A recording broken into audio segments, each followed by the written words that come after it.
আমরা এই সংবিধানের বাইরে গিয়ে কোনো কিছুতে আমরা অংশগ্রহণ করতে চাই না।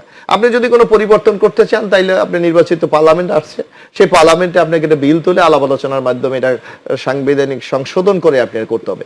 আমরা কালকে স্বাক্ষর দেই এর কারণে আমরা কিন্তু এটা বলি নাই যে আমরা ভবিষ্যতে করব না। সবার আগে বাংলাদেশ যদি আপনি কায়েম করতে যান তাহলে কিন্তু সবাইকে আপনার একটা প্ল্যাটফর্মে নিয়ে আসতে হবে। জি, বিএনপি এত ভোট কিভাবে পেল, বিএনপি এত সিট কিভাবে পেল? আওয়ামী লীগের ভোটাররা, আওয়ামী লীগের সমর্থক গোষ্ঠী তারা নাকে জয়যুক্ত করতে চেয়েছে, কিন্তু জাতীয় পার্টি তো সরাসরি ক্যাম্পেইন করেছে, ওপেনলি পাবলিকলি ক্যাম্পেইন করেছে। এই না ভোটগুলো কারা দিয়েছে? একই ভোটাররাই তো ভোট দিয়েছে, যারা ধানের শেষেও ভোট দিয়েছে, ইকুয়ালি না ভোটে ভোট দিয়েছে। না ভোট দিয়ে তারা প্রমাণ করতে চেয়েছে যে ইউনূস সরকারের কর্মকাণ্ডকে তারা সমর্থন করে না। আসসালামু আলাইকুম প্রিয় দর্শক, মাহবুব সৈকত প্রত্যেককে আমন্ত্রণ জানাচ্ছি মাই টিভি সংলাপে। দর্শক যে যেখানে আছেন দেশে কিংবা প্রবাসে, সবাইকে আজকে সংলাপের শুরুতেই মাহে রমজানের শুভেচ্ছা জানাচ্ছি, স্বাগত জানাচ্ছি। নিশ্চয়ই এই আত্মসংযমের মাসে আমরা সবাই মিলে এই রমজানের ভাব গাম্ভীর্য আমরা রক্ষা করব এবং যে যে সংযম এবং আমরা যে পরিশুদ্ধ হওয়ার যে চেষ্টা সেটিও বজায় রাখবো, এই প্রত্যাশা রেখে শুরু করছি মাই টিভি সংলাপ। দর্শক, আমাদের নতুন সরকারের চ্যালেঞ্জ ও জনপ্রত্যাশা আজকের আলোচনার বিষয়। আমরা স্টুডিওতে উপস্থিত রয়েছেন বিএনপি নেতা এবং নবনির্বাচিত সংসদের সদস্য এবিএম মোশাররফ হোসেন। মোশাররফ ভাই, আপনাকে অভিনন্দন জানাচ্ছি, স্বাগত জানাচ্ছি। এবং রয়েছেন এবি পার্টি আমার বাংলাদেশ পার্টির সাধারণ সম্পাদক ব্যারিস্টার আসাদুজ্জামান ফুয়াদ। ফুয়াদ ভাই, আপনাকেও স্বাগত জানাচ্ছি। আমি প্রথমেই একটু শুরু করতে চাই একদমই রমজানের যে বিষয়টি বললাম তার আগে আমাদের নতুন সরকারের চ্যালেঞ্জ এবং জনপ্রত্যাশা, সেই জায়গা থেকে প্রথমেই একটু ফুয়াদ ভাই থেকে একটু শুরু করতে চাই। চ্যালেঞ্জের বিষয়টি নিশ্চয়ই আপনি বলবেন, তার আগে জনপ্রত্যাশার যে জায়গা সেটি একটু স্পষ্ট হতে চাই। জনপ্রত্যাশা তো নানাবিধ কারণেই, প্রত্যাশার পাহাড় সম হয়তো প্রত্যাশা। তো নির্বাচনের পরে আসলে কোন প্রত্যাশাগুলো এই মুহূর্তে রয়েছে, একটু যদি আপনার কাছে পর্যালোচনায় কি মনে হয়? ধন্যবাদ। দেশবাসীকে মাহে রমজানের শুভেচ্ছা। আর আমার প্রিয় মোশাররফ ভাই, আমরা একসাথে অনেক টকশো করেছি, উনি সংসদ সদস্য নির্বাচিত হয়েছেন বিপুল ভোটে, ওনাকে অভিনন্দন, ধন্যবাদ। প্রথম কথা হচ্ছে যে প্রথম প্রত্যাশা হচ্ছে দেশবাসীর যেই কারণে আওয়ামী ফ্যাসিবাদের পতন হয়েছে গত 16-17 বছরে, তার কোনো কিছু যেন বিএনপি আর না করে। ঠিক এইটা হচ্ছে সবচেয়ে গুরুত্বপূর্ণ জায়গা আর কি আমাদের প্রত্যাশার জায়গা থেকে। এবং আমরা নিজেরাও, মোশাররফ ভাই সহ, আমরা সহ যখন একসাথে কথা বলেছি, আমরা কিন্তু সবাই এই গণ অভ্যুত্থানকে ধারণ করে কথা বলেছি। তো অতএব এইটা হচ্ছে আমাদের প্রথম প্রত্যাশা, হাসিনার কোনো ভুল যেন তারেক রহমান রিপিট না করেন, প্রথম।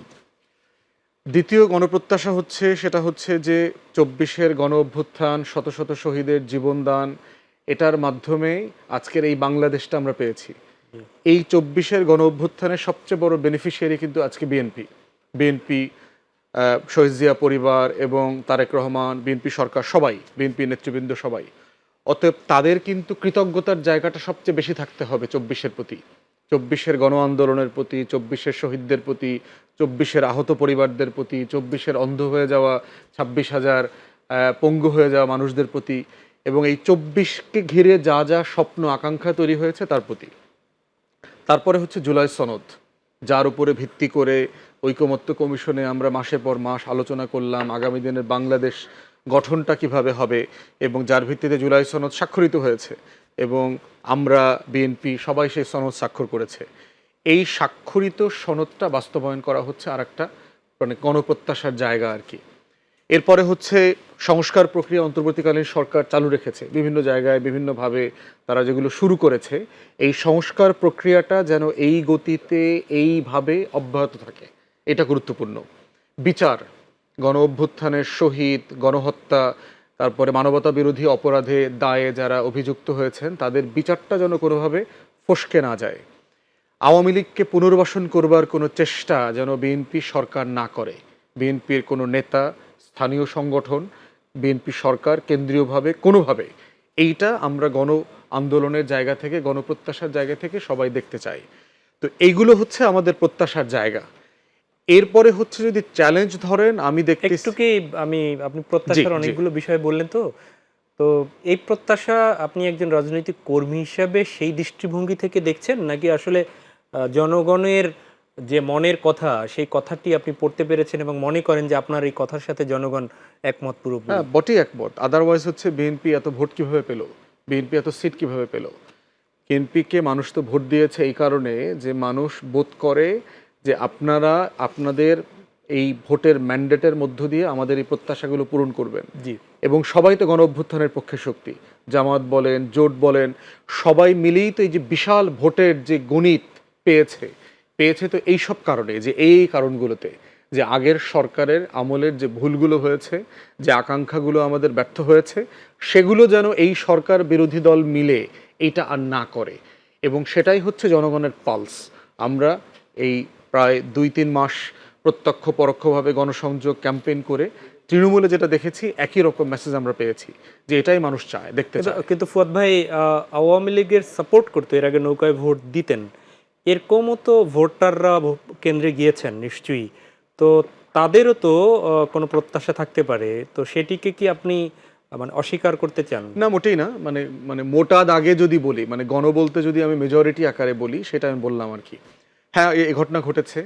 আমরা আমার দেশেই আপনার মাহমুদুর রহমান সাহেব একটা বিশাল কলাম লিখেছেন যে বিএনপি জিতেছে 10-12টা আসনে, যেখানে না ভোটও জিতেছে। তাহলে এই না ভোটগুলো কারা দিয়েছে? একই ভোটাররাই তো ভোট দিয়েছে। যারা ধানের শেষেও ভোট দিয়েছে, ইকুয়ালি না ভোটে ভোট দিয়েছে। আবার অনেক জায়গাতে আসছে যে গণভোটের ভোটের সাথে মূল ভোটের সংখ্যা তারতম্য হচ্ছে। এর মানে না ভোট অনেক বেশি পেয়েছে, কিন্তু আবার অন্য প্রার্থীও আবার জিতে গেছে। তাহলে এই ইকুয়েশনে অবশ্যই এটা প্রমাণ করে যে কোনো না কোনো ফর্মে আওয়ামী লীগের ভোটাররা, আওয়ামী লীগের সমর্থক গোষ্ঠী, তারা নাকে জয়যুক্ত করতে চেয়েছে। কিন্তু জাতীয় পার্টি তো সরাসরি ক্যাম্পেইন করেছে, ওপেনলি পাবলিকলি ক্যাম্পেইন করেছে। কিন্তু 11 দল বা জামাত কি আওয়ামী লীগের কোনো ভোট পায়নি, এটি আপনি মনে করেন? না, আমি এটা মনে করি না পেতে পারে। এটা একদম লোকাল একটা ইকুয়েশন। কোনো কোনো জায়গায় আমরা জানি, এটা মোশাররফ ভাই বলবেন, কোনো কোনো জায়গায় আমরা জানি যে হাত পাখা ব্যাপক মাত্রায় আওয়ামী লীগের লোকদের ভোট পেয়েছে, কোনো কোনো জায়গায় ধানের শীষ পেয়েছে, কোনো কোনো জায়গায় জামাত সহ অন্যান্য দলও পেতে পারে।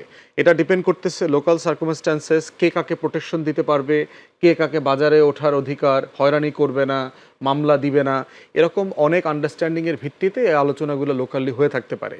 এবং সেটা আপনার সিট টু সিট বেসিসে অ্যাসেস করতে হবে। আমি চ্যালেঞ্জের কথাটা একটু পরে ফিরে আপনার কাছ থেকে নিব। অনেকগুলো বিষয় বলেছেন মোশাররফ ভাই, সেটি হচ্ছে যে সরকারে থাকলে তো আসলে দায়িত্বের জায়গাটি অনেক বেড়ে যায়, নিশ্চয়ই সেই দায়িত্বের জায়গায় আপনারা এখন রয়েছেন, জনগণের প্রত্যাশা, বিরোধী দলের প্রত্যাশা, সব কিছু মিলে। তো সেই জায়গায় ফুয়াদ ভাই যে বিশ্লেষণ করলেন একজন রাজনৈতিক কর্মী বা দেশের জনগণ হিসেবেও বলতে পারেন, সেই জায়গাটা আপনি কি মনে করছেন? জনগণের প্রত্যাশা এর সাথে কতটা একমত বিষয়গুলোর সাথে, এর সাথে আপনি আরো কোনো বিষয় মনে করছেন কিনা? না, আমি ফুয়াদ ভাইকে ধন্যবাদ জানাচ্ছি যে উনি নির্বাচনে অংশগ্রহণ করে গণতান্ত্রিক এই অগ্রযাত্রাকে উনি একটা সক্রিয়ভাবে সহযোগিতা করেছেন, এর জন্য আমি তাকে ধন্যবাদ জানাই। না, ফুয়াদ ভাই চমৎকার কিছু কথা বলেছে, যেমন জুলাই সনদ, আপনার সংস্কার, বিচার এবং এই গণতান্ত্রিক উত্তরণের যে পথটাতে আমরা এগুচ্ছি, জি, এগুলি আসলে জন আকাঙ্ক্ষা, এটাকে আপনি অস্বীকার করার কোনো সুযোগ নেই। এবং যার জন্য আমি এখানে একটু বলি যে ফুয়াদ ভাইকে আমি একটু সহায়তা করতে চাই, যে দেখেন আমাদের এখানে আমার সিটে আমি দেখেছি 66% কাস্ট হয়েছে। তো বাংলাদেশে দেখা যাচ্ছে যে যদি আপনি কম্পিটিটিভ ইলেকশন হয়, আওয়ামী লীগ বিএনপি থাকা অবস্থাও, সেখানেও কিন্তু অনেক সময় এত হয় না। রাইট, অর্থাৎ আওয়ামী লীগের লোকজন অংশগ্রহণ করেছে। হ্যাঁ, হয়তো তারা শীর্ষ পর্যায়ের নেতৃবৃন্দ যারা সিকিউরিটির কারণে অথবা এলাকা থেকে অন্যত্র থাকে, তারা হয়তো এখানে অংশগ্রহণ করতে পারে না, কিন্তু অধিকাংশ করেছে। হ্যাঁ, তো এই প্রেক্ষাপট কিন্তু নানা ধরনের, যে আওয়ামী লীগের ভোটের মানে আপনার সিনারিওটা যদি আপনি দেখেন, কোনোটা আছে যে তারা মানে যাকে প্রতিদ্বন্দ্বী মনে করে অথবা মনে করেছে তার কাছে সে সিকিউরড না, সেখানে অন্য প্রার্থীকে সে বিজয়ী করতে চেয়েছে। আবার না ভোট দিয়ে তারা প্রমাণ করতে চেয়েছে যে ইউনিট সরকারের কর্মকাণ্ডকে তারা সমর্থন করে না। এক, দ্বিতীয়ত অনেক জায়গায় আছে এলাকার প্রেক্ষাপটে তারা ভোট দিয়েছে। এই কারণগুলি কিন্তু সত্য, এগুলোকে আপনি অস্বীকার করতে পারবেন না। যার কারণে ভোটের পার্সেন্টেজ কিন্তু অত্যন্ত হাই, এবার এভারেজ মানে 60-র মতো প্রায় টোটাল ন্যাশনালি। তো অনেক জায়গায় কিন্তু আবার দেখা যাচ্ছে 80 পর্যন্ত হয়ে গেছে, এরকম হয়েছে। মানে নগরে একটু কম, ঢাকায় ঢাকায় কম, কিন্তু আপনার দেখবেন রুরাল এরিয়া তো কোস্টাল বেল্টে উপস্থিতি অত্যন্ত বেশি। তো এইটা আমি মনে করি যে ইতিবাচক দিক। এখন এইটাকে কিভাবে মূল্যায়ন করবো, এটা কিন্তু যারা এখন আমরা গণ অভ্যুত্থানের শক্তি, এদেরকে দেখতে হবে। যেমন আমরা কি বলেছি, একদিকে আমরা বলেছি যে আমরা একটা নতুন বাংলাদেশ তৈরি করতে চাই, এবং যার জন্য আমাদের দলের যে একটা মূল যে আপনার থিম স্লোগান, যে সবার আগে বাংলাদেশ। এখন সবার আগে বাংলাদেশ যদি আপনি কায়েম করতে যান, তাহলে কিন্তু সবাইকে আপনার একটা প্ল্যাটফর্মে নিয়ে আসতে হবে। জি, যার জন্য আমরা কিন্তু বলেছি যে যারা হয়তো এটা আমি নিজেও আমার বক্তৃতায় অনেক সময় ভোটারদের কাছে বলেছি যে আপনি আমলিক করেন, আমার এতে নিয়ে কোনো আপত্তি নেই, আপনি জামাত করেন কোনো আপত্তি নেই, আপনি চরমনাই করেন আপত্তি নেই, আপনি জাতীয়ভাবে আপত্তি নেই, কিন্তু আপনাকে আর যারা অপরাধ করেছে, যাদের বিরুদ্ধে সুনির্দিষ্ট মামলা আছে, সেইটা আইন শৃঙ্খলা রক্ষা বাহিনী বা আদালত বিচার বিভাগ দেখবে।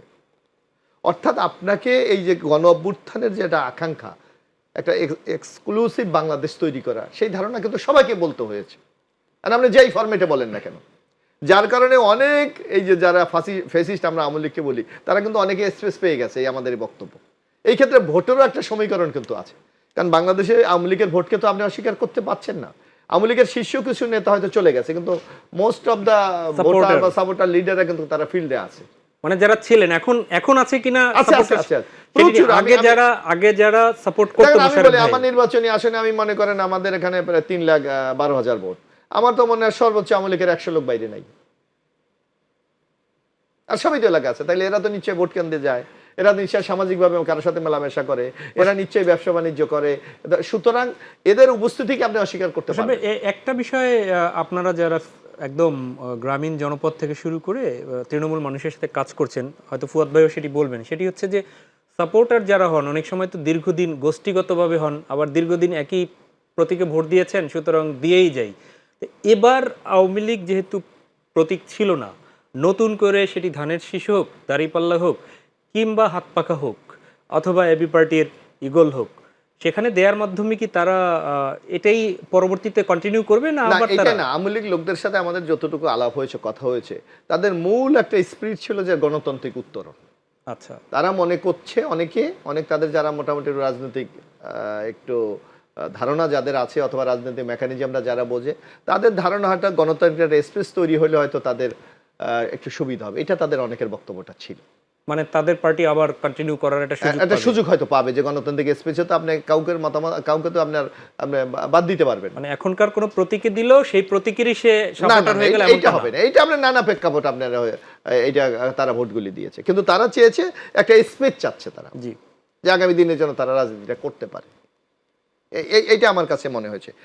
আরেকটি ব্যাপার বলেছে যে ফুয়াদ ভাই বলেছে যে আমাদের মধ্যে কিছু চ্যালেঞ্জ আছে। এই চ্যালেঞ্জগুলি সম্বন্ধে আমরা কিন্তু খুবই কেয়ারফুল। যেমন আপনাদের দেখেন যে এই জুলাই সনদ বাস্তবায়ন, এখন ফুয়াদ ভাই তো বলতে পারে যে কালকে আমরা ওই যে শপথ নেননি। শপথ নেই যেটা সাংবিধানিক কাউন্সিল, যেটা জি, এটা আমরা কিন্তু একটা কথা বলেছি, নিশ্চয়ই ফুয়াদ ভাই ও ঐক্যমত কমিশন আলোচনা, আমরা কিন্তু বিএনপি বলেছি আমরা একটা সাংবিধানিক কাঠামোতে আছি, বর্তমান সাংবিধানিক কাঠামো। আমরা এই সংবিধানের বাইরে গিয়ে কোনো কিছুতে আমরা অংশগ্রহণ করতে চাই না। আপনি যদি কোনো পরিবর্তন করতে চান, তাইলে আপনি নির্বাচিত পার্লামেন্ট আসছে, সেই পার্লামেন্টে আপনাকে একটা বিল তুলে আলাপ আলোচনার মাধ্যমে এটা সাংবিধানিক সংশোধন করে আপনার করতে হবে। আমরা কালকে স্বাক্ষর দেই এর কারণে আমরা কিন্তু এটা বলি নাই যে আমরা ভবিষ্যতে করব না। আমরা বলেছি সংসদে যখন, কারণ আপনি আমাদের শপথের যে চ্যাপ্টারটা আছে, জি, সেখানে কিন্তু সাংবিধানিক এই পরিষদের কোনো বিষয় নাই। সুতরাং আমরা যদি ওখানে কালকে স্বাক্ষর করতাম, তাহলে কেউ যদি আদালতে গিয়ে এটা চ্যালেঞ্জ করতেন, তাহলে কিন্তু অসাংবিধানিক হয়ে যেত, এবং একটা খুব নেগেটিভ নেতিবাচক একটা পরিস্থিতি তৈরি হতো। এই ধরনের পরিস্থিতি সৃষ্টি হোক বাংলাদেশে, এটা আমরা কিন্তু চাইনি। জি। যার জন্য আমাদের ডোরটা কিন্তু ওপেন আছে, যে আগামী সংসদে এটা নিয়ে আলোচনা করার কিন্তু যথেষ্ট সুযোগ আছে। বুঝতে পারছি। মানে এখনই এটা যে নেতিবাচক বিএনপি না, ভাবছে না, এমন এটা আমরা একটা বলিনি। কিছু না। আমরা বলছি ইট ইজ দ্য কনস্টিটিউশনের পার্ট না। জি, ধন্যবাদ। আইনজীবী রয়েছেন, আইন প্রণেতা একজন আইনজীবী, তো সেখান থেকে একটু শুনি যে সাংবিধানিক কাউন্সিল সম্পর্কে ব্যাখ্যা করেছেন বিএনপি। মোশাররফ ভাই আজকে বললেন, আপনার একটু বিশ্লেষণ শুনতে চাই এই ব্যাপারে। দেখেন, এটার মূল তর্কটা হচ্ছে অন্তর্বর্তীকালীন সরকারের স্ট্যাটাস নিয়ে, জি, যেটা আসলে কি ধরনের সরকার ছিল, এবং বিএনপির সাথে আমাদের ঘরে বাইরে এই বিষয়ে দ্বিমত আছে আর কি। কমিশনেও আমরা সালাউদ্দিন ভাইয়ের সাথে এই ব্যাপারে দ্বিমত করেছি। আমরা বরাবরই বলেছি যে অন্তর্বর্তীকালীন সরকারের স্ট্যাটাস হচ্ছে একটা গণ অভ্যুত্থানের সরকার, এবং গণ অভ্যুত্থান, মুক্তিযুদ্ধ, এগুলোতে কখনো ম্যান্ডেট লাগে না, এগুলো সেলফ ম্যান্ডেট ক্যারি করে। এই ম্যান্ডেটগুলোর উপরে ভিত্তি করে সংবিধান রচিত হয়, তারা কখনো সংবিধানের বৈধতা তৈরি করে না অথবা অবৈধ করে দেয় না। তো সেই জন্য আমরা বরাবরই বলেছি অন্তর্বর্তীকালীন সরকারের স্ট্যাটাস 106-এর খামে বন্দি ছিল না।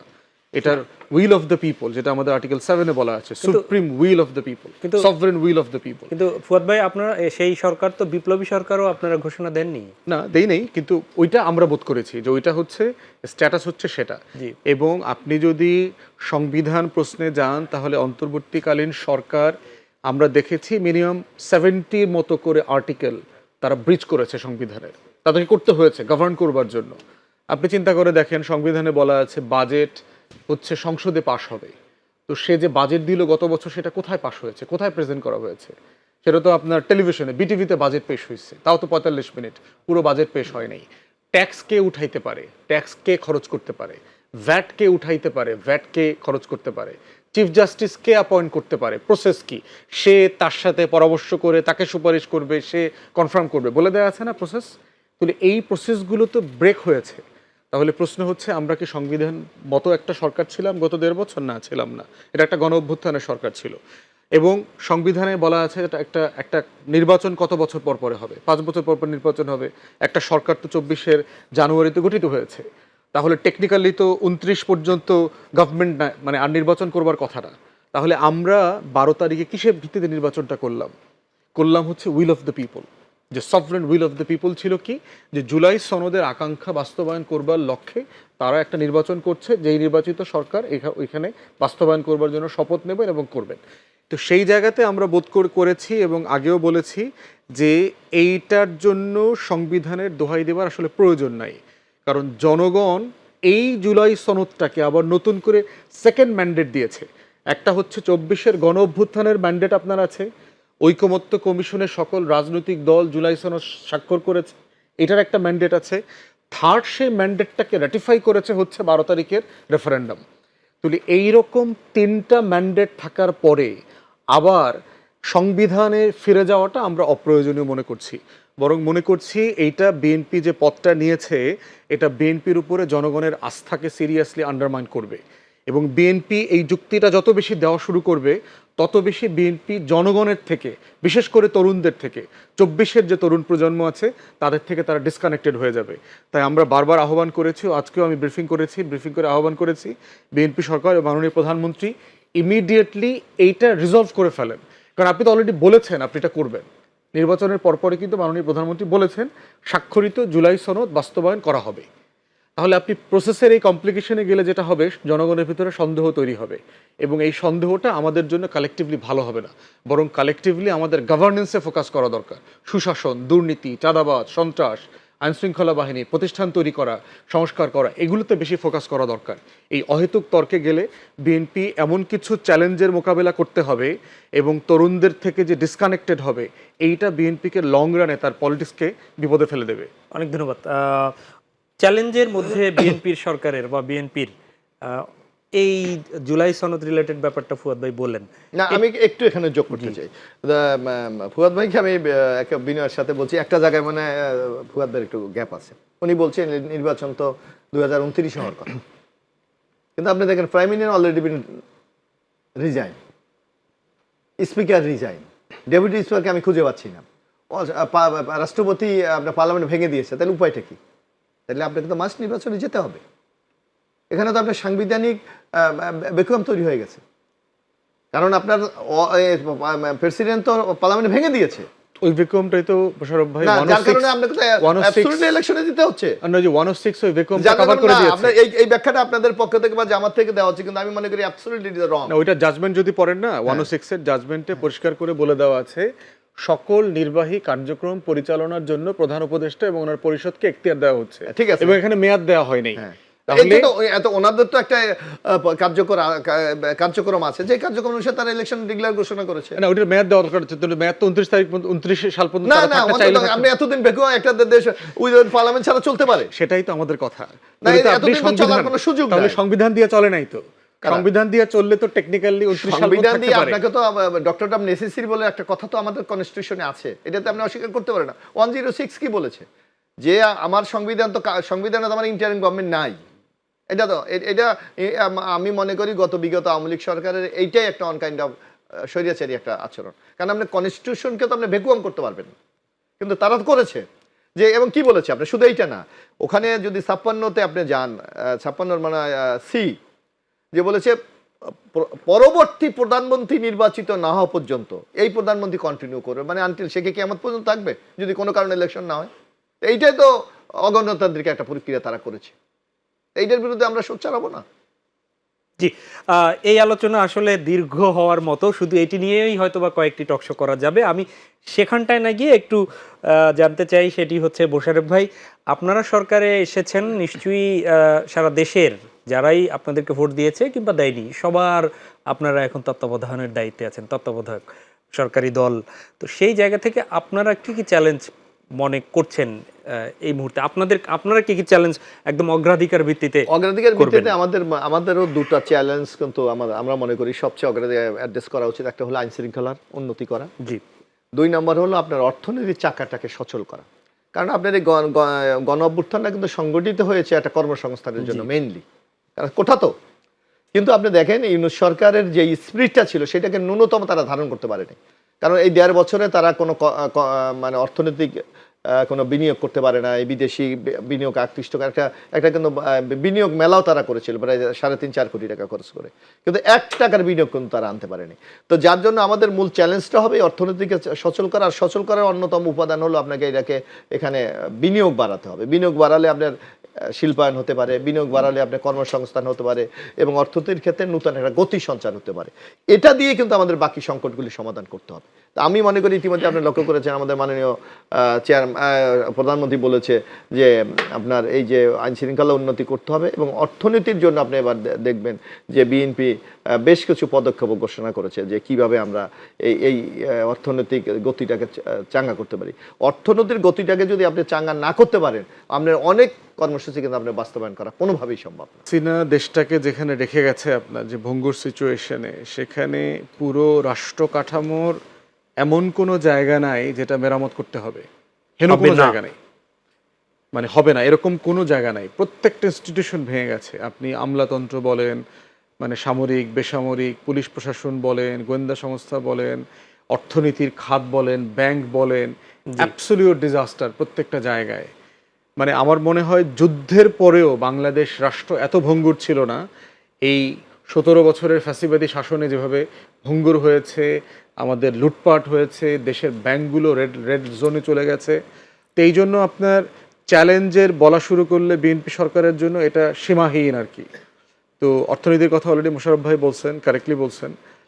ইউনূস সরকার যে কনটেক্সটে দায়িত্ব নিয়েছেন সেই কনটেক্সটে থেকে যেখানে রেখে গেছেন অ্যাটলিস্ট একটা স্টেবিলিটি ফিরে আসছে। ব্যাংকিং খাতে লুটপাট যে বিশৃঙ্খলা ছিল, এটা একটা শৃঙ্খলার জায়গায় চলে আসছে। আপনার দেনা পাওনা যেগুলো ছিল বিদেশিদের কাছে, ব্যাপক হারে দেনা পাওনাগুলো মোটামুটি কিন্তু শোধ করে একটা স্বস্তির জায়গায় দিয়ে গেছেন। ফরেন রেমিটেন্স যেখানে আপনার খুবই মানে টালমাটাল অবস্থা ছিল যখন হাসিনা ছিল, তারপরে এক্সচেঞ্জ রেট যেটা ছিল খুবই ওঠানামা করতেছিল, সেই এক্সচেঞ্জ রেট এবং ফরেন রেমিটেন্সের কিন্তু একটা ভারসাম্য ইউনূস সরকার করে দিয়ে গেছে। এখন আমাদের কাছে ধরেন 4-5 মাসের একটা যেই ইম্পোর্ট এক্সপোর্টের যে ব্যালেন্স থাকা দরকার সেই টাকাটা আছে। তো এইটা আমার মনে হয় যে বিএনপি সরকারের জন্য একটা স্বস্তির জায়গা, যে এই ডিসিপ্লিনটা আছে। বিএনপির জন্য চ্যালেঞ্জের জায়গাটা হচ্ছে এই ডিসিপ্লিনটা ধরে রাখা। দলীয় সরকারগুলো যেটা করে, বিভিন্ন ব্যাংকে বিভিন্ন অ্যাপয়েন্টমেন্ট যখন দেয়, দলীয় বিবেচনায় রং লোকদেরকে দায়িত্ব দেয়। এই অ্যাপয়েন্টমেন্টগুলো তখন যেটা করে আর্থিক খাতে বিশৃঙ্খলা তৈরি করে। অতএব মাননীয় প্রধানমন্ত্রীকে এটা সিরিয়াসলি ডিল করতে হবে যে উনি অ্যাপয়েন্টমেন্ট দেওয়ার ব্যাপারে উনি প্রচণ্ড জাস্ট ফেয়ার প্রফেশনাল লোকদেরকে অ্যাপয়েন্টমেন্ট দিতে হবে এই জায়গাগুলোতে। তো সেইটা উনি কীভাবে করবেন, এটা ওনার ডেলিভারির চ্যালেঞ্জ। সেটি প্রাথমিক একদম মন্ত্রিপরিষদ গঠন হলো, সেক্ষেত্রে কি সেই চ্যালেঞ্জের মোকাবেলা করার মতো একদম স্বাক্ষর রাখতে পেরেছেন? একদম পুরোপুরি সন্তুষ্ট হওয়ার মতো ক্যাবিনেট তো তৈরি হয় নাই। বাট একটা জিনিস আবার মাথায় রাখতে হবে, বিএনপির 17 বছরের দল তৈরি করতে না পারা, রিক্রুটমেন্ট নাই, অ্যাক্টিভলি পলিটিক্স করতে পারে নাই, দলের ভিতরে সক্রিয় নেতা তৈরি হয় নাই। যেমন মোশাররফ ভাইরা ছাত্র দলের ব্যাকগ্রাউন্ড থেকে নেতা তৈরি হয়ে উঠে আসছে, কিন্তু আপনি যদি গত 17 বছরের হিসাব দেখেন, ছাত্র দলের ব্যাকগ্রাউন্ড থেকে জাতীয় নেতা তৈরি হয়েছে আমার মনে হয় অলমোস্ট, মানে নাম বলা যাবে না আর কি, খুব বেশি। এটা হয়তো ওনারা ভালো জানবে, বাট আমি দেখতেছি না আর কি। 80-র দশকে দেখেন, 90-র দশকে দেখেন যে পরিমাণ জাতীয় নেতা তৈরি হয়েছে, তো সেখানে তো একটা বিশাল ভ্যাকুয়াম আছে। চাইলেই তো আপনি ভ্যাকুয়ামটা পূরণ করতে পারছেন না এখন।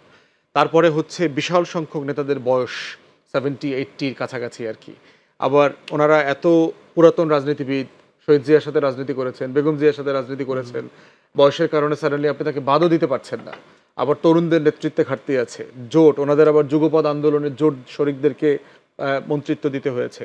তো সব মিলিয়ে তারেক রহমানের সামনে তো মানে মানে যে জায়গাটা খুব মসৃণ না আর কি, চ্যালেঞ্জিং, বাট অনেক রিক্রুটমেন্ট এবং অনেক অ্যাপয়েন্টমেন্ট নিয়ে ইতিমধ্যেই প্রশ্নের তৈরি হয়েছে। আমরা যেটা মনে করব যে আমরা যেটা দেখতে চাই, ওয়েস্টার্ন কান্ট্রিগুলোতে আছে প্রতি 6 মাস 8 মাস পর পরে ক্যাবিনেট রিশাফল হয়, এইটা যেন উনি ডিসাইসিভলি করেন। শৃঙ্খলার ব্যাপারে, আইন শৃঙ্খলার ব্যাপারে মোশাররফ ভাই বলেছেন, সেটি কি কতটা দ্রুত সম্ভব সেখানটায়? আইন শৃঙ্খলার অন্য দিকটা হচ্ছে দলের যারা দুষ্ট লোক আছে, দলের একটা খুব ছোট্ট ফ্র্যাকশন আছে জি। যারা চাঁদাবাজি, সন্ত্রাসী, মাস্তানি, হাটঘাট, মাঠ ইজারা দখল, এরপরে হচ্ছে পদস্থ নেতা আছে, এই ছোট্ট ফ্র্যাকশনটাকে দল কিভাবে ডিল করবে তার উপরে ডিপেন্ড করবে আইন শৃঙ্খলা বাহিনী কিভাবে রোল প্লে করছে। কারণ আপনি চাঁদাবাজি বলেন, হাটঘাট মাঠ ইজারা দখল বলেন, সন্ত্রাস বলেন, মাদক ব্যবসা বলেন, ইয়াবা ফেন্সিডিল ব্যবসা করেন, এই সব কিছুর সাথে রাজনৈতিক দলের নেতাকর্মী এবং পুলিশ একসাথে মিলে ভাই ভাই মিলে কাজ করে আর কি। তাহলে আপনি যদি ডিল করতে চান, দুই অংশ একসাথে ডিল করতে হবে। আপনি শুধু পুলিশকে দিয়ে বলতে পারবেন না যে আপনি আইন শৃঙ্খলা ঠিক করে ফেলেন, যখন আপনি আপনার দলের নেতাকর্মীকে নিয়ন্ত্রণ করতে পারছেন না। আপনি শুধু দেখেন, গতকালকে আমরা শপথ অনুষ্ঠানে দেখলাম বিএনপির বিভিন্ন পর্যায়ের নেতাকর্মীরা আইন শৃঙ্খলা বাহিনীর সাথে যে আচরণ করেছে, বাট আইন শৃঙ্খলা বাহিনী, সেনাবাহিনী যথেষ্ট ভদ্রভাবে সেগুলো ডিল করার চেষ্টা করেছে। তো এইটা আমার মনে হয় যে সবচেয়ে আরেকটা বড় চ্যালেঞ্জ বিএনপি সরকারের জন্য, যে এবং এই লোকগুলোর কিন্তু আবার ত্যাগও আছে। ব্যাপারটা এরকম না যে তারা শুধু দুষ্ট লোক, তারা কিন্তু গত 17 বছরে এই দলটাকে টিকিয়ে রেখেছে। এই দলের জন্য তারা জেলে খেয়ে গেছে, জুলুমের শিকার হয়েছে, ধান খেতে পাট খেতে ঘুমিয়েছে, মিথ্যা মামলা হয়রানির শিকার হয়েছে, এখন আবার তারা এগুলো করা শুরু করেছে। অতএব এই যে দোটানার ভিতরে দল আছে, দলের নেতারা আছে, এটাকে কিভাবে ডিল করবেন? আমি কিভাবে ডিল করবেন মোশাররফ ভাই? না, আমরা কিন্তু একটা জিনিস লক্ষ্য করবেন, আমি একটু ব্যারিস্টার ফুয়াদকে একটু আশ্বস্ত করতে চাই। আপনি দেখেন যে 12 তারিখ ইলেকশন হয়ে গেছে, আজকে 18, 4 দিন প্রায়। আপনি কি বাংলাদেশে উল্লেখ করার মতো কি একটা ঘটনা ঘটেছে? আমি তো এখন পর্যন্ত এই ধরনের কোনো সংবাদ আমি শুনি নাই। হ্যাঁ, রাজনৈতিক কারণে কিছু অভিযোগ করা হচ্ছে, সেটা কিন্তু তাও অনেকটা ওই একাডেমিকের মতো, যে ওখানে ভোট বেশি পড়েছে, এখানে ভোট কম পড়েছে, এর সাথে কিন্তু সন্ত্রাস বা আইন শৃঙ্খলা অবনতি হওয়ার এরকম কোনো সম্পর্ক কোথাও নেই। আমি মনে করি যে অভিযোগগুলো আছে, এটা একটা প্র্যাকটিস ডেমোক্রেসির। কিন্তু এর বাইরে কিন্তু আমরা এই 6 দিন বা 7 দিনে আমরা প্রমাণ করতে পেরেছি যে বিএনপির নেতাকর্মীরা অনেকটা সংযত। এবং আপনি দেখবেন, আমি দেখেছিলাম যে মনে হয় আমি মিডিয়ায় যে চাঁদপুরে একটা ঘটনা ঘটেছিল, এমপি 5 জনকে ধরে পুলিশে দিয়ে দিয়েছে। লক্ষ্মীপুরে নিজান ভাই? না, চাঁদপুর হয়েছে। আচ্ছা, না, লক্ষ্মীপুরে হয়েছে, যে সে মামলা করেছে, নিজান ভাই নিজে মামলা করেছে, 25 জনের বিরুদ্ধে মামলা করেছে। সুতরাং এই মেসেজগুলি কিন্তু তৃণমূলকে আপনার অ্যালার্ট করা, যে তুমি যদি সীমার বাইরে চলে যাও তাহলে দল কিন্তু তোমার ব্যাপারে জিরো টলারেন্স নীতি। এবং আমি মনে করি 7 দিনই আমরা, কারণ এগুলো কিন্তু প্রথম হয়, স্টার্টিংয়ে হয়, কারণ একটা ক্ষোভ থাকে, হতাশা থাকে, ওকে ভোট দেয় নাই, ওকে ভালো আচরণ করে নাই, ওনাকে ভোট কেন্দ্রে অনেক সময় প্রতিদ্বন্দ্বী প্রার্থীদের মধ্যে যা হয়, কিন্তু এই ধরনের ঘটনা কিন্তু আমরা উত্তরণ করতে সক্ষম হয়েছি। মোশাররফ ভাই, নেতাকর্মীদের সক্ষমতার যে বিষয়টি বললেন, এর সাথে আমরা বরাবরই দেখি যারা ক্ষমতায় আসে, প্রশাসনে থাকেন যারা, এটা অ্যাডমিনিস্ট্রেটিভ জায়গায় অথবা পুলিশ প্রশাসনে, তারা কিন্তু ওই দলের প্রতি অতি আনুগত্য দেখাতে চায়, অনেকে তেলবাজও বলে থাকে। তো সেখানটায় এই যে হাইব্রিড কেউ কেউ হয়ে যায়, অতি উৎসাহী হয়ে সে নিজে বড় বিএনপি সাজতে চায়, বা এর আগেও দেখেছি যে বিভিন্ন, এইটা কিভাবে আপনারা? না, আমার মনে হয় মানে মানুষ তো, আমরা অনেকে বলি যে ইতিহাস থেকে কেউ শিক্ষা নেয় না। আমার মনে হয় এই নির্বাচনে ফুয়াদ ভাই সেটা হয়তো লক্ষ্য করেছে। আমরা কিন্তু মোটামুটি প্রশাসন এবার যে রোলটা প্লে করেছে, এটা কিন্তু আসলে প্রশংসনীয় দাবিদার। তারা কারো দিকে হেলে গেছে অথবা কাউকে সাপোর্ট করছে, এরকম কিন্তু প্রমাণ আমি পাই নির্বাচন পর্যন্ত, নির্বাচনের পরবর্তী সময়। এটা কারণটা কি? কারণ প্রশাসন দেখেছে যে একটা গভর্নমেন্টের নগ্নভাবে যদি তাকে সাপোর্ট করে, তার পরিণতিটা কি হয়। কারণ গত আওয়ামী লীগের আমলে দেখেছেন, এই অনেকের এখন ফাঁসি হচ্ছে, কিন্তু না করলেও তো সে খুব ভালো পোস্টিং থাকবে না, এরকম না। এইটা বিএনপি, আপনার মনে আছে, আমাদের কিন্তু বিএনপির একটা সুবিধা হলো কি, আপনি জানেন, বিএনপি এবার নিয়ে 4th টাইম গভর্নমেন্ট আসছে। আমাদের 79-এর একটা এক্সপিরিয়েন্স আছে, আমাদের 91-এর আছে, আবার 2001-এর আছে, আবার অপোজিশন থাকার মতো এক্সপিরিয়েন্স আমাদের আছে। আমার মনে হয় এই অভিজ্ঞতাগুলিকে আমাদের আগামী দিনে পদক্ষেপ নিতে অত্যন্ত সহায়ক ভূমিকা পালন করবে, এক। আর দ্বিতীয়ত আপনি আরেকটা জিনিস লক্ষ্য করবেন যে যেটা ফুয়াদ ভাই বলেছে যে বিএনপি কিন্তু গত 16 বছর যে টর্চারটা হয়েছে, মিথ্যা মামলা, গায়েবী মামলা, আপনার গুম হয়ে যাওয়া ইত্যাদি, বিএনপিও কিন্তু কিছুটা শিখেছে আমার কাছে মনে হয়, যার কারণে আগামী দিনে খুব লাইনচ্যুত হওয়ার খুব একটা সম্ভাবনা আছে বলে আমি এটা দেখি। বরং আমি মনে করি সহনশীলতার সাথে পরিস্থিতি উত্তরণের জন্য বিএনপি কর্মীরা এখন পর্যন্ত তাদের দৃষ্টিভঙ্গি সঠিক আছে। বিরোধী দল কতটা শক্তিশালী হলো? বিরোধী দল সার্টেনলি, মানে আপনি যদি লাস্ট বিরোধী দল ধরেন 2008-এর, বিএনপি তো সিট পেয়েছিল 32-35টার মতো আর কি। তো সেটার তুলনায় তো অবশ্যই এখানে বিরোধী দলের স্ট্রেংথ আরও বেশি। অথবা যদি আপনি 96 বিএনপিতে যখন বিরোধী দলে গেল, তখন আবার বিরোধী দল হিসাবে বিএনপি অনেক বেশি সিট পেয়েছিল, 116।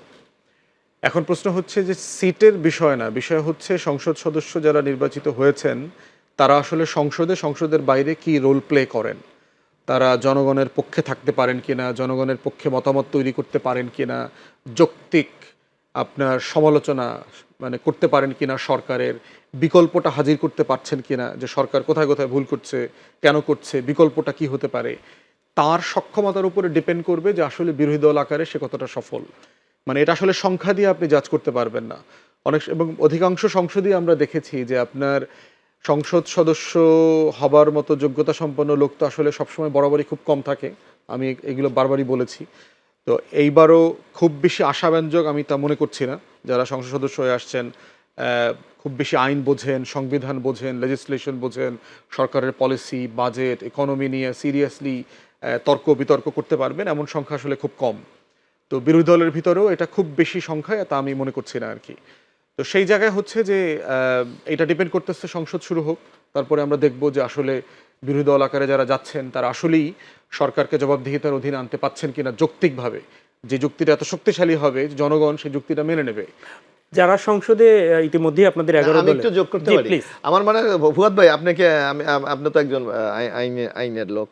আমার মনে হয় এখানে সংসদ সদস্যদের শুধু বিরোধী দল না, সরকারি দলেরও কিন্তু এবার ভূমিকা রাখার সুযোগ আছে। কারণ আর্টিকেল 70 অ্যামেন্ডমেন্ট হবে, এটা আমরা সবাই কিন্তু অঙ্গীকারাবদ্ধ। সুতরাং যদি আপনাকে মনে করি যে আমার পদ যাবে না, আমার কেউ বিরাগভাজন হবে না, তাহলে আমার মানে সরকারি দলও কিন্তু গঠনমূলক সমালোচনা করার সেই যোগ্যতাও কিন্তু এখানে রাখবে আমার মনে হচ্ছে। কাগজপত্র অ্যাটলিস্ট রাখবে, প্র্যাকটিসে কি হয় আমরা দেখতে চাই। রাখা উচিত, আমি তো মনে করি এই সুযোগটা আছে কিন্তু প্র্যাকটিসে দেখতে চাই আর কি আমরা। কারণ আপনাকে আগামী দিনে আমি মনে করি রাজনৈতিক দলগুলোর কিন্তু একটা চ্যালেঞ্জ কিন্তু আমাদের সামনে দাঁড়িয়েছে। এটা শুধু সরকারি না, বিরোধী দলও। কারণ হলো আপনি কিন্তু ঐক্যমত হয়েছেন আপনারা সবাই মিলে যে আমরা একটা নির্দলীয় সরকারের অধীনে আগামী নির্বাচন করব। সুতরাং নির্দলীয় সরকারের অধীনে আপনাকে নির্বাচন করতে হলে আপনাকে একটা নিরপেক্ষ ভূমিকায় থেকে কিন্তু ইলেকশনে যেতে হচ্ছে আপনাকে, কারণ তখন তো সে গভর্নমেন্টে থাকছে না। সুতরাং মানুষ কিন্তু আমরা দেখেছি, যদি আপনি 91, 96, 2001, 2008 দেখেন, মানুষ যখনই সুযোগ পেয়েছে কিন্তু সে কিন্তু তার রায়টা কিন্তু সঠিকভাবে দিয়েছে। সুতরাং এখানে কিন্তু আমি মনে করি not only government party, all পার্টির জন্য কিন্তু একটা চ্যালেঞ্জ সামনে দাঁড়িয়ে আছে। ওকে, ফুয়াদ ভাই, বিরোধী দল বা প্রধান বিরোধী দল তো বাংলাদেশ জামাত ইসলামী, এদের সাথে এনসিপি সহ আপনারাও একসাথে ছিলেন জোটে। তো যারা সংসদে যেতে পারেননি তারা কি নির্বাচন পর্যন্তই তাদের আপনাদের সাথে সমঝোতা, নাকি বিরোধী দল হিসেবে একই সাথে ভূমিকা রাখবেন? এখন পর্যন্ত হচ্ছে যে আমরা তো শুধু নির্বাচনী সমঝোতাই ছিল। নির্বাচন সংস্কার বিচার কেন্দ্রিক ইতিমধ্যে আমাদের মধ্যে অনেকগুলো বৈঠক হয়েছে। সব দল উপস্থিত ছিল তেমনটা না, বাট যেহেতু জোটের ভিতরে ওখানে 3টা দলের পার্লামেন্টারি রিপ্রেজেন্টেশন আছে, খেলাফতে মজলিস, এনসিপি, জামাত।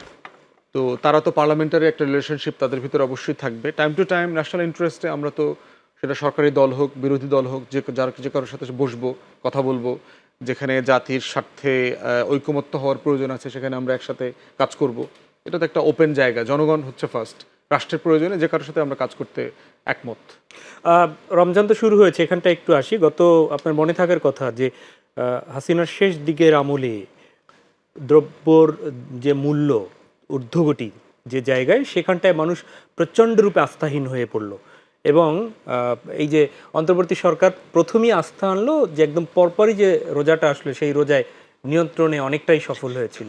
তো সেক্ষেত্রে এই যে রোজার মাত্র 4-5 দিন আগে বা মাত্র একদিন আগে সরকারে এসেছে বিএনপি, তো তারা কি মনে করছেন যে তারা এই রোজার এই কয়দিন মানে বাজারটা নিয়ন্ত্রণ করতে পারবে, বা এর উপরও জন আস্থার কোনো কিছু ডিপেন্ড করছে? দেখেন, সরকার তো শুধু একমাত্র রাষ্ট্র না। আপনার বিএনপি সরকার গঠিত হয়েছে গতকালকে, সেটা ঠিক আছে, কিন্তু বিশাল আমলাতন্ত্র আছে, এখানে ইনস্টিটিউশন আছে। শুধুমাত্র উপদেষ্টারা মিলেই তো সরকারটা চালায় না, এটা পুরো রাষ্ট্রযন্ত্র আছে। সো আমার মনে হয় যে বিএনপি সরকার যদি সিনসিয়ার হয় এখানে, যে আমি এইবার রমজানে কোনো সিন্ডিকেট হইতে দেব না, এখানে চাল আটা অথবা রমজানের যে দ্রব্য সামগ্রী আছে, খেজুর বলেন, বুট বলেন, চানা বলেন, এগুলো নিয়ে আমি কোনো বিজনেস করতে এখানে দেব না, এইটা কোনো সরকার চাইলে সিন্ডিকেট ডেভেলপ করা সম্ভব না। সরকারের আগ্রহ, ইচ্ছা, অনুমোদন ছাড়া কোনো রাষ্ট্রে, কোনো ডিপার্টমেন্টে সিন্ডিকেট হওয়া সম্ভব না। এটা একান্তই হচ্ছে ডিসাইসিভলি বিএনপি সরকারের ডিসিশনের ব্যাপার, যে আমি এটা করতে দেবো কি দেবো এটা না। কি সরকারি ভাবে নাকি লোকাল কোনো নেতার উপর ডিপেন্ড করে? না, সরকার চাইলে লোকাল নেতারা সাথে ডিল করবে যে আমি এখানে সিন্ডিকেট হইতে দিব না। যদি কারো বিজনেসে ট্রেড লাইসেন্স ভেঙে দিতে হয়, মানে পণ্যের গুদামে গিয়ে সিজ করতে হয়, সিজ করে বাজারে বিক্রি করে দিতে হয়, কারো লাইসেন্স বাতিল করতে হয়, সরকারের সব ধরনের এখতিয়ার আছে সরকার যদি চায়। এখন সরকার, বিএনপি সরকার ডিসাইসিভলি ডিল করতে পারবে কিনা, ইয়েট টু সি। মাত্র দায়িত্ব নিয়েছে, আমরা দেখতে চাই। মাননীয় প্রধানমন্ত্রী তো আজকে বলেছেন, জ্বালানির ব্যাপারে বলেছেন, বিদ্যুতের ব্যাপারে বলেছেন, ইলেকট্রিসিটির ব্যাপারে বলেছেন। তো সিন্ডিকেটের ব্যাপারে আমরা দেখতে চাই তারা আসলে কি অ্যাকশন নেয়। সিন্ডিকেট একদম বহুল প্রচারিত, বাংলাদেশের মানুষ মানে প্রত্যেকে এই সিন্ডিকেট কথাটা মুখস্থ, সম্ভবত কতটা নিয়ন্ত্রণ করতে পারবে? আমি মনে করি যে যে ঘটনা আজকে দেখবেন, আমাদের মাননীয় প্রধানমন্ত্রী কিন্তু কিছু দিক নির্দেশনা দিয়েছে, কিন্তু এখন টাইমটা কিন্তু খুবই কম হয়ে গেছে। হয়তো ফুয়াদ ভাই বলেছে যে কিছু আমাদের স্তর আছে, পলিটিক্যাল পার্টি, গভর্নমেন্ট, আমলারা, বিয়ন্ড ইনস্টিটিউশন। আমার মনে হয়, আমি যতটুকু জানি, এখানে একটা চ্যালেঞ্জ আছে, সেটা হলো সিন্ডিকেশন। সিন্ডিকেশন কি এমনি হয় না পদ্ধতি সিন্ডিকেশন করে, এটাকে আপনাকে আগে বিশ্লেষণ করতে হবে। যেমন আমি যতদূর জানি, আমাদের চিনি আমদানি করে কয়টা কোম্পানি বাংলাদেশে আমদানি করে, ডাল কয়টা কোম্পানি আমদানি করে, ভোজ্য তেল। হ্যাঁ, এটাকে যে আপনার ভলিউম, যে আপনাকে এই জায়গায় মিনিমাইজ করতে হবে, আমি যেটা মনে করি। আমি যতদূর আমার তো টোটাল, আমি তো অত ব্যবসায়ী অত বুঝি না। যেমন আপনি মনে করেন, আমি জানি যে যারা চিনি আমদানি করে 50,000 টন বা 60,000 টন এরকম করে, এখন কয়টা কোম্পানির এই মানে এলসি করার মতো সে সক্ষমতা আছে? এখানে গভর্নমেন্টের দরকার সহায়তা করা তাদেরকে। যদি অন্যান্য কোম্পানি কারা করতে চায়, আপনি এলসি মার্জিনটা কতটুকু হবে, অথবা ব্যাংক তাকে সেই পরিমাণ হেল্প করবে কিনা, এই জিনিসগুলি আমাদের কিন্তু রিয়েলিটি, এটা কিন্তু সাধারণ মানুষ বোঝে না। সাধারণ মানুষ চায় চিনির দাম কমতে হবে, সাধারণ মানুষ চায় ডালের দাম কমতে হবে, তৈলের দাম কমতে হবে, কিন্তু আপনাকে যে এখানে আমদানি রপ্তানির মারপে আছে কিছু ভলিউম আছে, মানে সংখ্যাটা যে এত নিচে আপনি এলসি করতে পারবেন না, এই সংকটটা আমার মনে হয় খুব স্ট্রিক্টলি মোকাবেলা করতে হবে। জি, ফুদ ভাই আবার একটু আসি, সেটি হচ্ছে যে বিএনপি তো অনেক দিন রাষ্ট্র পরিচালনার বাইরে ছিল, এখন আসছে। কিছু মন্ত্রিত্ব তো তাদেরকে দিতে হলো হচ্ছে যারা জোট সঙ্গী তাদেরকে, এর বাইরেও নন পলিটিক্যাল পার্সনকেও মন্ত্রিত্বে আসা হয়েছে, এটি নিয়ে আলোচনাও আছে জনগণের মাঝে। তো এটি কি মনে করেন যে যথার্থ, নাকি বিএনপির মধ্যে যোগ্য লোক ছিল কিন্তু অন্য কোনো কারণ রয়েছে তাদেরকে মন্ত্রিত্ব নিয়ে আসার পেছনে? এটার উত্তর আসলে প্রধানমন্ত্রী নিজে দিতে পারবেন, কারণ হচ্ছে একটা রাষ্ট্রের ভিতরে অনেকগুলো ক্ষমতার ভরকেন্দ্র থাকে। ভোট, নির্বাচন, জনগণ, এটা হইল একটা ভরকেন্দ্র ক্ষমতার, কিন্তু ক্ষমতার যে আরো অনেক ভরকেন্দ্র আছে, এই ভরকেন্দ্রগুলোকে যারা একসাথে এই ডটগুলো কানেক্ট করতে পারেন তারাই আসলে ক্ষমতায় যেতে পারেন।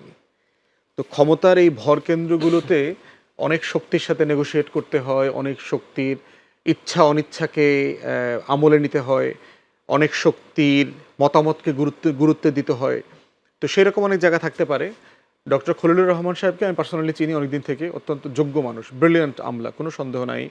বিএনপি সরকারের সাথে কাজ করেছে, এর আগে কেয়ারটেকার গভর্নমেন্টের সাথে কাজ করেছে। আপনার এর আগে যে লতিফুর রহমান সাহেবের যে গভর্নমেন্ট ছিল, ওখানে উনি গভর্নমেন্টের ভেরি ক্লোজলি কাজ করেছেন ইলেকশন করবার ক্ষেত্রে। তো লম্বা সময় বাইরে ছিলেন, জাতিসংঘে কাজ করেছেন লম্বা সময়, মানে খুব ঝানু এবং ডাকসাইটে আমলা। এবং গত বছরখানেক ধরে আপনার আমাদের জাতীয় স্বার্থ রক্ষা করা, আমাদের জাতীয় স্বার্থের প্রশ্নে সম্পর্কের ভিতরে যে ভারসাম্য তৈরি করা, ভারত, পাকিস্তান, চায়না, পশ্চিম, এই প্রত্যেকটা সম্পর্কের ক্ষেত্রে সে যথেষ্ট দেশের সাপেক্ষে ভালো সম্পর্ক তৈরি করতে পেরেছেন। জি, এর বাইরে হচ্ছে ইউনূস সরকারের সাথে বিএনপির তারেক রহমানের একটা দূরত্ব তৈরি হচ্ছিল। এই দূরত্বটা গোছানোর জন্য যে লন্ডন মিটিং যেটাকে বলা হচ্ছে, এই মিটিংটা অর্গানাইজ করবার ব্যাপারেও তিনি ভালো রোল প্লে করেছেন। অতএব এইরকম একটা জায়গায় তারেক রহমান তো খুব ক্লোজলি তাকে দেখার সুযোগ পেয়েছেন। উনি বোধ করছেন যে এরকম একটা যোগ্য মানুষ আমার টিমে ক্যাবিনেটে থাকলে আমার দলের রিপ্রেজেন্টেশন যেন ভালো হবে, ঠিক তেমনি দেশের স্বার্থ, রাষ্ট্রের পারপাস সার্ভ করাটা ইজি হবে, এবং যেই পলিসিগুলো হয়তো, যে কাজগুলো উনি করেছেন, তারেক রহমান হয়তো বোধ করে থাকতে পারেন যে এই কাজগুলো আমার সরকারেও কন্টিনিউ করা উচিত, এই সম্পর্কের যে ভারসাম্য জায়গাগুলো আছে। তো সেইটা একটা বিবেচনা ওনার জন্য হতে পারে। তো সব মিলিয়ে এটা মানে খুব খারাপ ডিসিশন হয়েছে ব্যাপারটা আমি মনে করি না। But at the same time BNP নিজে প্রশ্নবিদ্ধ হয়ে যাবে বিভিন্ন কারণে। কারণ বিএনপি নিজে যে কয়জন 4 জন উপদেষ্টার পদত্যাগ চেয়েছে তার ভিতরে খলিলুর রহমান একজন। তাকে দ্বৈত নাগরিকত্ব, তার দায়িত্ব নেওয়া না নেওয়া, তাকে তাকে এবং মুখোমুখি করা হয়েছে সেনাবাহিনী থেকে, তাকে ইন্ডিয়ান গণমাধ্যমে হেয় প্রতিপন্ন করা হয়েছে, সেগুলো আবার বিএনপির নেতারা বিভিন্ন সময় বলে ওনাকে আন্ডারমাইন করার চেষ্টা করেছেন। বিএনপিপন্থী বুদ্ধিজীবীরা ওনাকে নিয়ে হাস্যরস করেছেন। তো এই কাজগুলো আসলে বিএনপির নেতাকর্মীদেরকেই মানে মুখোমুখি করে দেবে আর কি। তো আর আমি বোধ করছি যেহেতু একটা কথা বারবার বিএনপির পক্ষ থেকে এসছে, যারা উপদেষ্টা তারা নির্বাচন করা উচিত না, তাহলে কনফ্লিক্ট অফ ইন্টারেস্ট হবে, তারা যেহেতু দায়িত্বে ছিলেন নির্বাচন পর্যন্ত, এইটা স্বার্থের সংঘাত তৈরি করবে, যে কারণে আমরা এনসিপির 3 উপদেষ্টাকে খুবই মানে আন্ডারমাইন করতে দেখলাম পুরো সময়টা জুড়ে, মাহফুজ, আসিফ, নাহিদকে, যে তারা কেন নির্বাচন করবে না করবে। তো ঠিক একই যুক্তিতে তো আজকে এই উপদেষ্টাও তো খুব গুরুত্বপূর্ণ রোল প্লে করেছে। ন্যাশনাল সিকিউরিটি অ্যাডভাইজার মানে আমাদের আর্ম ফোর্সেস, গোয়েন্দা সংস্থাগুলোর সাথে সে ক্লোজলি কাজ করেছে। তো সেই জায়গাতে সে আসলে কোনো নিরপেক্ষ রোল প্লে করেছেন, রাষ্ট্রের পক্ষে রোল প্লে করেছেন, না আসলে কোনো পারপাস সার্ভ করেছেন কারো, সেই প্রশ্নটা অনেকে রেজ করতেছে। যে বিষয়টি আমরা এর আগে আলোচনায় ছিলাম মন্ত্রীর করা নিয়ে, এবং সেখানে ক্ষমতার ভর কেন্দ্র নিয়ে কিছু কথা বলার চেষ্টা করেছেন, এটি আপনার একটু কথা শুনতে চাই। সাথে সাথে এই নির্বাচিত সরকার হয়ে যাওয়ার পরে বিশেষ করে পার্শ্ববর্তী দেশ ভারত কিন্তু সম্পর্ক স্বাভাবিক করার ইঙ্গিত নানাভাবে দিয়েছিল। তো সেটি কি মনে করেন কিনা যে তারা স্বাভাবিক সম্পর্ক কিংবা বন্ধুত্বপূর্ণ সম্পর্কের হাত বাড়িয়ে দিবে? না, আপনি লক্ষ্য করবেন যে আমাদের শপথের আগের দিন আমাদের মাননীয় তখন তো প্রধানমন্ত্রী হন নাই, মাননীয় চেয়ারম্যান উনি একটা প্রেস কনফারেন্স করেছিল, এবং এই প্রশ্নটা আপনি নিশ্চয় হয়তো ওখানে ছিলেন, বারবার উচ্চারিত হয়েছে ইন্ডিয়ার সাথে আমাদের রিলেশনটা কি হবে। বিএনপি কিন্তু স্পষ্ট ভাষায় বলেছে যে মর্যাদা এবং আমাদের জাতীয় স্বার্থ যদি সংরক্ষণ হয়, আমরা যে কোনো দেশের সাথে সম্পর্ক উন্নয়ন হতে পারে। তো ভারত যদি আমাদের স্বাধীনতা, সার্বভৌমত্ব, বাংলাদেশের স্বার্থকে সংরক্ষণ করার প্রতিশ্রুতি দেয়, তাহলে ভারতের সাথে সম্পর্ক উন্নয়ন হতে পারে। কারণ আগামী দিনে নির্বাচন উত্তর যে সংবাদ সম্মেলন ইন্টারকন্টিনেন্টাল হয়েছে সেটার কথা, কারণ আমাদের আগামী দিনে ভারতের সাথে দ্বিপাক্ষিক বেশ কিছু, যেমন গঙ্গা চুক্তির মেয়াদ শেষ হবে, এটাকে আমাদের আবার কন্ট্যাক্ট করতে হবে। তারপর আমাদের তিস্তা নিয়ে আমাদের তাদের সাথে একটা প্রবলেম আছে, আমাদের সীমান্ত নিয়ে তাদের সাথে আমাদের সমস্যা আছে, বাণিজ্যের একটা ব্যাপক ঘাটতি কিন্তু ভারত আমাদের মধ্যে আছে। সুতরাং এই বিষয়গুলি যদি সেটেল হয়, এবং পাশাপাশি আরেকটা ব্যাপার যে আমাদের দেশের বিরুদ্ধে মানে যিনি পতিত স্বৈরাচারকে আমরা যেটা বলি, ওনাকে ওনারা আশ্রয় দিয়েছে, এই সকল ঘটনাগুলিকে আমাদের মহাসচিব কিন্তু গত পরশুদিনও বলেছে যে ভারত গণতন্ত্রের প্রতি শ্রদ্ধা দেখে তাকে হস্তান্তর করা উচিত। তো এই ইস্যুগুলি যদি মর্যাদার সাথে তারা মূল্যায়ন করে, তাহলে আমার মানে ভারতের সাথে সম্পর্ক হতে আমাদের আপত্তি নেই, যদি আমাদের জাতীয় স্বার্থটা সংরক্ষিত থাকে।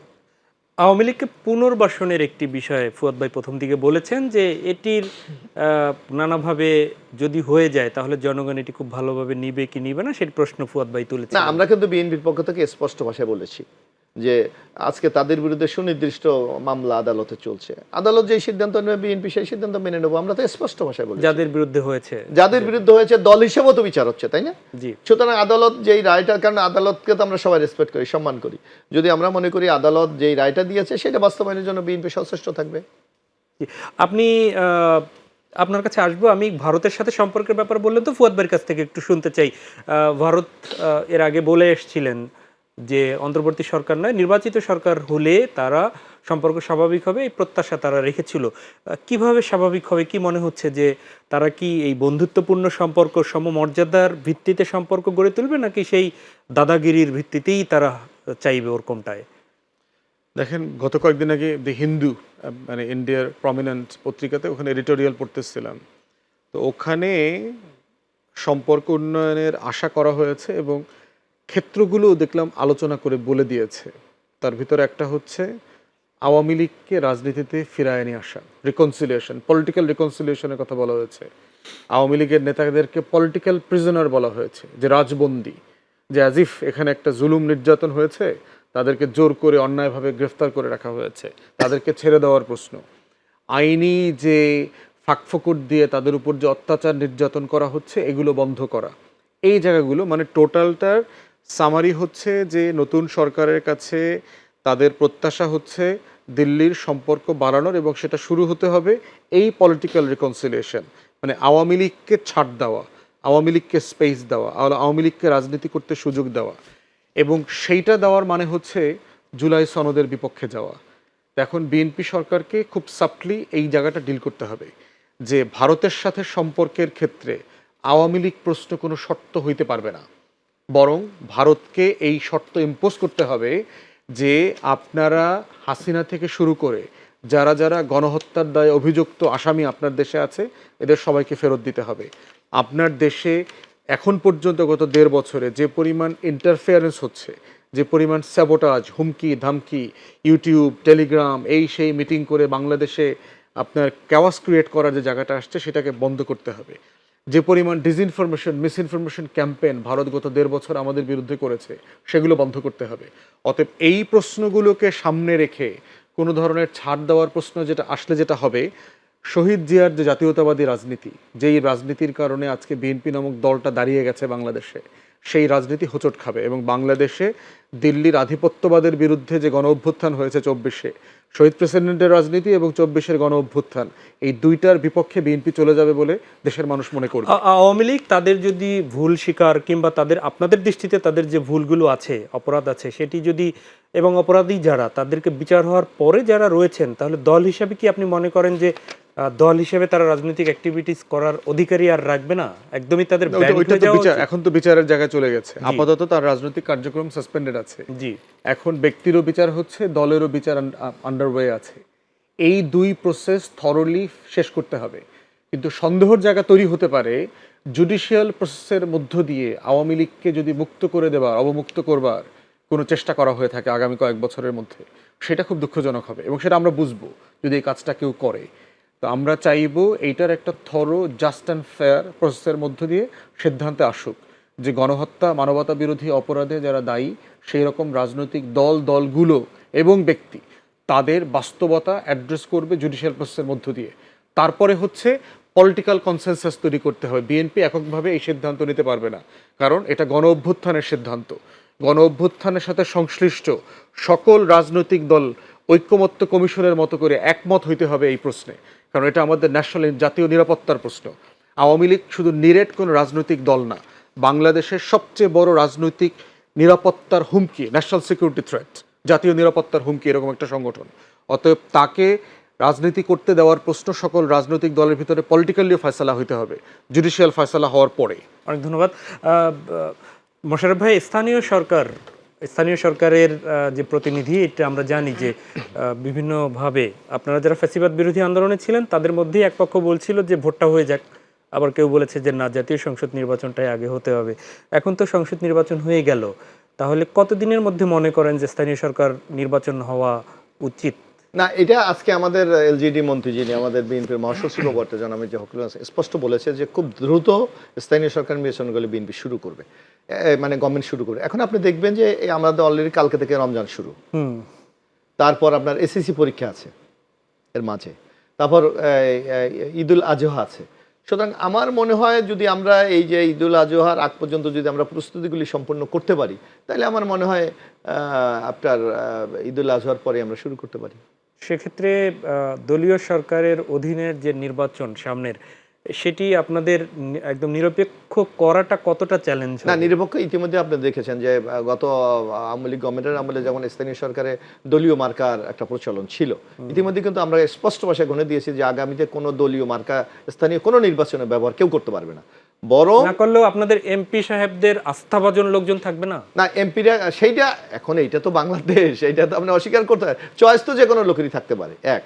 কিন্তু আমরা স্পষ্ট ভাষায় বলেছি কোনো মার্কা যখন যদি আপনার না দেওয়া হয়, কারণ মার্কার প্রতি কিন্তু একটা দায়বদ্ধতা থাকে।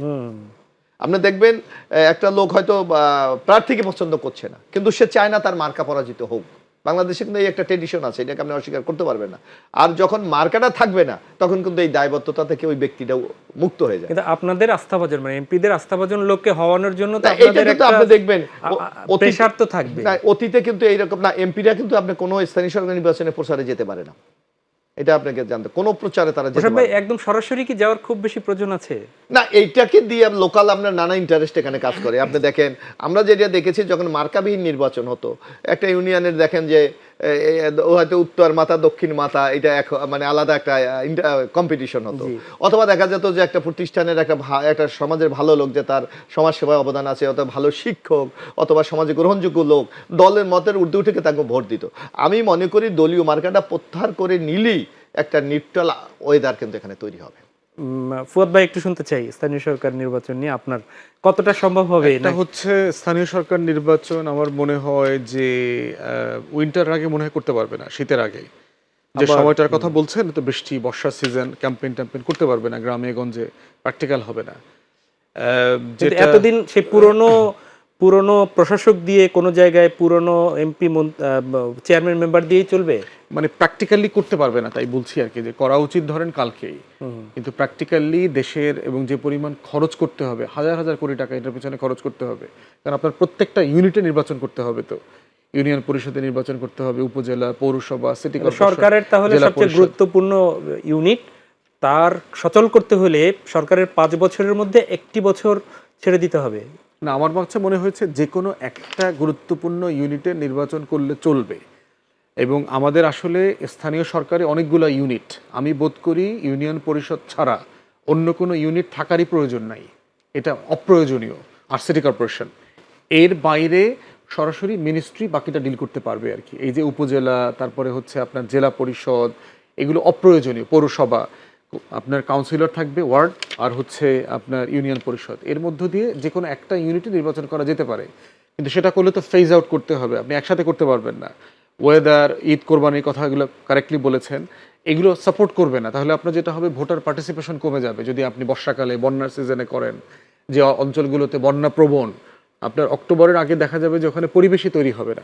অনেক আসন আমরা দেখেছি এবার বিরোধী দলের সাথে সরকারি দলের অথবা সরকারি দলের সাথে বিরোধী দলের পার্থক্যটা ভোটের অনেক কম, আবার বিরোধী দলও এবার বা জামাতের সাথে 11 দলও অনেক ভোট পেয়েছে, স্থানীয়ভাবে অনেক জায়গায় অনেক কেন্দ্রে এগিয়েও আছে। তো সরকারি দল অথবা সরকারে যারা থাকেন বা প্রশাসনের সেটিকে থ্রেট মনে করবেন কিনা, যে স্থানীয় সরকারে আবার বিরোধী দল এগিয়ে যাচ্ছেন কিনা?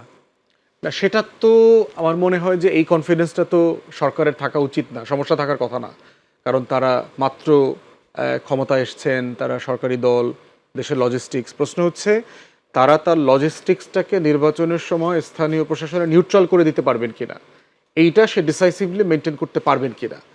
না পারলেও আবার জনগণ বুঝবে, যেখানে নির্বাচন ফেয়ার হয় নাই আমরা বুঝতেছি না কোথায় জালজালিয়াতি হয়েছে, কোথায় ফেয়ার নির্বাচন হয়েছে, কোথায় ব্যালট স্টাফিং হয়েছে।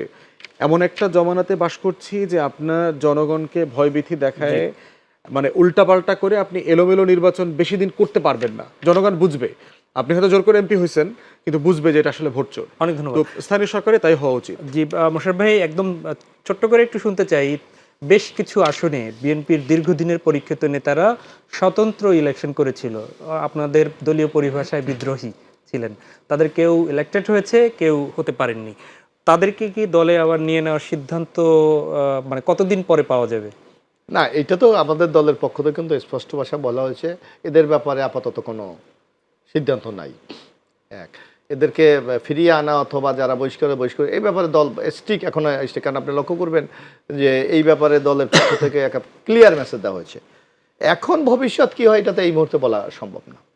দল যেহেতু বিজয়ী হয়েছে, তাদের এই দাঁড়ানোতে যেহেতু আপনারা গভর্নমেন্ট থেকে ছিটকে না, যান, এইটাও যেমন আপনি যেমন সত্য যে অনেক জায়গায় অনেক প্রার্থী এখন একটা নির্বাচন করতে হলে, যেটা ফুয়াদ ভাই বলেছে, নানা ইকুয়েশন আপনাকে মেনটেন করতে হয়, নানা ইকুয়েশন মেনটেন করতে হয়। সুতরাং হয় সেই ইকুয়েশনে হয় অনেক যোগ্য প্রার্থী হয়তো আমাদের নমিনেশন পায় নাই, কিন্তু আমরা কিন্তু একটা দলীয় আইডিওলজিতে বিশ্বাস করি, দলীয় চেইন অফ কমান্ডে বিশ্বাস করি। সুতরাং আপনাকে দল করতে হলে আপনার দলের নির্দেশ যদি না মানতে পারেন, তাহলে আপনি জাতির সেবা কিভাবে দিবেন? মোশাররফ ভাই শেষ সময়টা একটু জানতে চাই, তা হচ্ছে যে তার আগে একটু 1 মিনিটের জন্য আপনার কাছ থেকে আসতে চাই, সেটি হচ্ছে যে যারা বিদ্রোহী হয়েছিল, যেটি বললাম যে তাদেরও অবদান আছে, আপনি কি মনে করেন যে তাদেরকে আবার দল ফিরিয়ে নেওয়াটাই ঠিক হবে বিএনপির জন্য? আর হচ্ছে আপনাদের রাজনীতি, এবি পার্টির যে রাজনীতি, আপনারা তো সংসদে যাননি, এদের রাজনীতিটা এরপরে কি হবে? এটি একদমই আমি 1 মিনিট হয়তো দিতে পারবো আপনাকে। প্রথমটা হচ্ছে যে প্রত্যেক দলই হচ্ছে তার দলের বিদ্রোহ অথবা ডিসিপ্লিন যারা মানেন নাই সেটা তাদের গঠনতন্ত্র মোতাবেক তারা ডিল করবেন। জি, গত 16 মাসে আমরা দেখেছি বিএনপি অনেক নেতাকর্মীকে বিভিন্ন অন্যায় অপকর্মের জন্য বহিষ্কার করেছে, তিরস্কার করেছে, পদ স্থগিত করেছে, আবার নির্বাচনের আগে দলে দলে হাজারে হাজারে তাদেরকে সবাইকে ফেরত নিয়ে আসছে। তো এর আগেও এরকম বিদ্রোহ করে এমপি হয়েছেন, আবার দলে ফেরত আসছেন, এরকম ঘটনা ঘটেছে। অন্য দলে গিয়ে অন্য দল বানাইছেন এমন লোকদেরকেও বিএনপি ফেরত নিয়ে এবার এমপি 30 বানিয়েছে। সেকেন্ডের মধ্যে। জি, 111-এর সময় সংস্কারপন্থী বলেছিল, দলের বিরুদ্ধে হেন কোনো কাজ নাই যা করে নাই, এমন লোকদেরকেও তারা মন্ত্রী বানিয়েছে। অতএব তার রাজনীতি, তার বলয়, তার গ্রামার মোতাবেক সে করবে। আমাদের এবি পার্টির পজিশন হচ্ছে আমরা অপোজিশন আকারে যেই কনস্ট্রাকটিভ জায়গা রোল প্লে করা দরকার সেটা আমরা করব আমাদের জায়গা থেকে, যেটা আমরা গত 6-7 বছর ধরে করে আসছি, অনেক ধন্যবাদ। জনগণের পক্ষে, দেশের পক্ষে। মোশাররফ ভাই 1 মিনিট হয়তো পাবো। একদমই আপনার সংসদীয় আসনের মধ্যেই অনন্যতম একদম সুন্দর এলাকা, সেটি হচ্ছে কুয়াকাটা, আমাদের পর্যটনের জন্য। নিশ্চয়ই দেশবাসী মোশাররফ ভাই আপনাদের সেখানে আমন্ত্রণ জানাবেন, কিন্তু শুনতে চাই সেই এলাকাটি নিয়ে একজন এমপি হিসাবে আপনার পরিকল্পনা কি? একদমই 40 সেকেন্ড সময়। আমরা নির্বাচনের সময় একটা কমিটমেন্ট করেছি কুয়াকাটা ক্ষেত্রে আন্তর্জাতিক পর্যটন কেন্দ্র হিসাবে গড়ে তোলা। কারণ এটা দুটা লাভ, একদিকে হলো দেশের অর্থনীতির ক্ষেত্রে একটি নতুন দিগন্ত উন্মোচন করা, অন্যদিকে এলাকারও একটা ব্যাপক কর্মসংস্থানের সুযোগ তৈরি করা। তা আমি আপনার এই টকশোর কাছ থেকে আমি আবেদন করবো, আমি তো উদ্যোগ গ্রহণ করব, আমি আশা করি আমাদের সরকার এই ক্ষেত্রে সর্বাত্মক আমাদেরকে সহায়তা করবে। অনেক অনেক অনেক ধন্যবাদ নবনির্বাচিত এমপি সাবেক ছাত্রনেতা এবিএম মোশাররফ হোসেন আপনাকে, এবং অসংখ্য ধন্যবাদ ব্যারিস্টার আসাদুজ্জামান ফুয়াদ আপনাকেও। প্রিয় দর্শক, এই ছিল আমাদের আজকের আয়োজন। দেখা হবে পরবর্তীতে। আমরাও মনে করি সবার সম্মিলিত প্রচেষ্টায় এই বাংলাদেশ হবে কল্যাণমূলক বাংলাদেশ, আর সেই কল্যাণমূলক বাংলাদেশ গড়তে আসুন যে যার জায়গা থেকে একটু হলে ইতিবাচক ভূমিকা পালন করি, আর অবশ্যই রমজানের পবিত্রতাও রক্ষা করি। আল্লাহ হাফেজ।